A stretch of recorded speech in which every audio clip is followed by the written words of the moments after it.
Alden with your update. Yan, IG story ni Alden. Ayan, nag-selfie pa nga si Alden kasama yung mga nagpunta dyan sa event ng Vivo. Meet and greet dyan sa SM Mega Mall.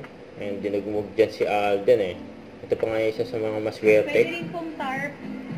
Ayan o. Fans ng Cat din.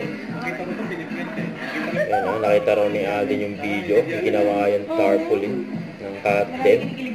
Official Fans Club. Ayan o. Pinirma pa nga ni Alden o. Nice one.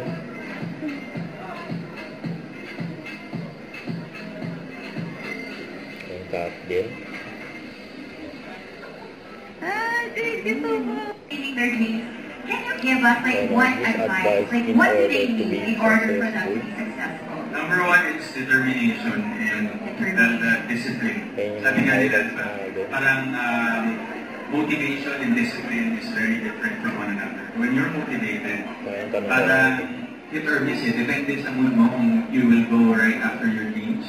But if you're disciplined, iba yun. Parang continuous flame yun inside you. That you keep on doing it all over again until you reach your goals. So, akala nga natin motivation and discipline parehong maganda pakinggan. Pero when you look at them together, mas okay pa rin na disiplinado ka kaysa motivated ka.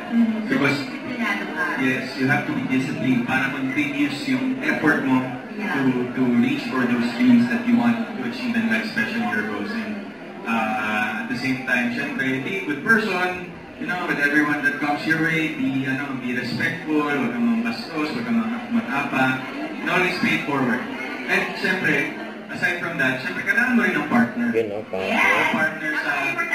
Napaka-importante ng partner. So that's why, yung buy 100 yun, that's why pinakumursa sa inyo, guys. Kaya nga nakabili lahat halos naman dito. Of course, para meron kayong partner na po that can, you know, sustain your lifestyle and help you, know, make your life better as you know, reach for your dreams. So to everyone who bought and supported Vivo Y100 today, maraming salamat po. As in, down to my...